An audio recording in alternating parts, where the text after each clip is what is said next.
You are getting ready to listen to the voice of Dr. Rhadi Ferguson, 2004 Olympian, four-time national judo champion, Brazilian Jiu-Jitsu black belt, author, speaker, and coach. I'm just so mad and upset that I'm not going to recite the 23rd Psalms anymore. I'm not. This dude, David, the guy was a rape apologist. His son rapes his stepdaughter and he refuses to punish him. Somebody years later has to punish him. This dude's a murderer. He kills somebody in order to marry the person's wife. The dude is just incredibly flawed, makes mistakes.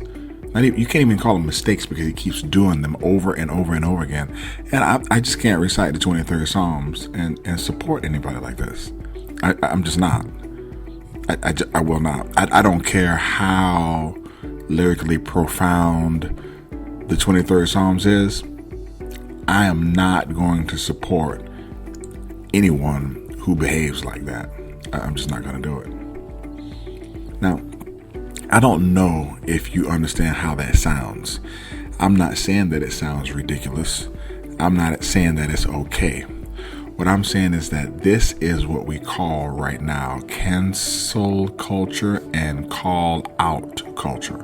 Cancel, C-A-N-C-E-L. I don't want people I don't want people to think I'm saying cancer. It's cancel culture and call out culture.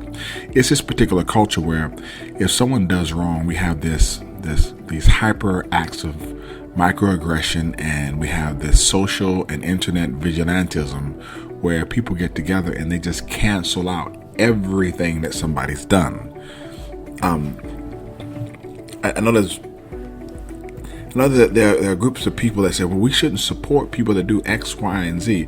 We have people like Bill Cosby, people like R. Kelly, you got people like Michael Vick, you have people like George Zimmerman. You have these people who they have done things, and there are a faction of people that just cancel out everything that they've done, which can possibly be good in life.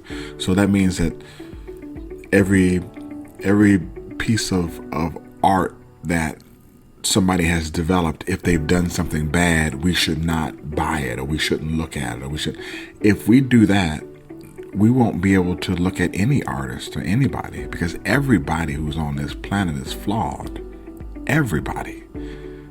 And the flaws here's what I've noticed, okay, in my life and time as an elite level athlete. The higher you go in terms of elite status, the more problems that person has. Okay, that people may do a good job of covering up those problems. I have some problems and some flaws too, for sure. Okay, because some of the things that make me good also make me bad. All right, some of the behaviors that I have that make me really, really good and really super disciplined also make me quote unquote bad. Let's just say it like that.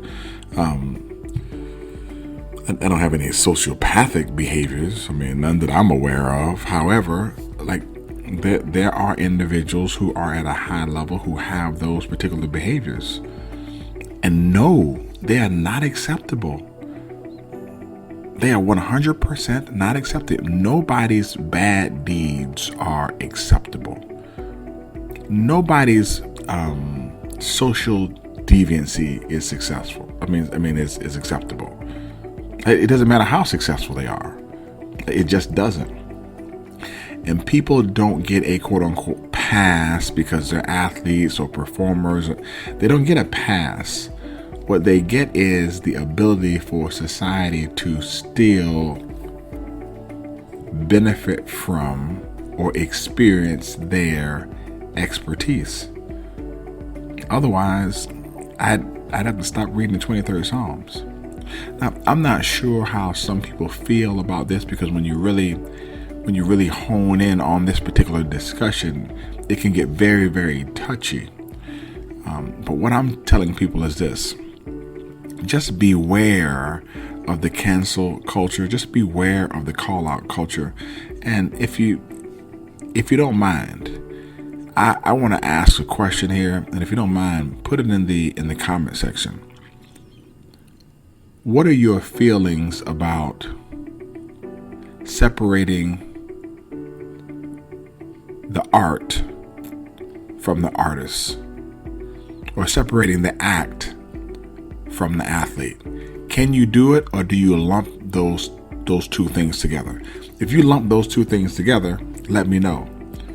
And if you don't, also let me know.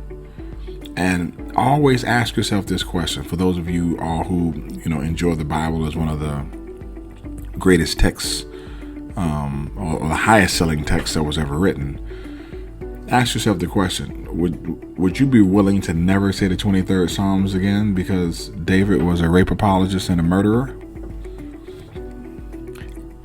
And does that change your view of David if you didn't know that? Hey man, this is Dr. Ferguson. This is a really different Coffee with Rhadi. I just wanted to put something on your mind, ask you some questions, and get some feedback from you.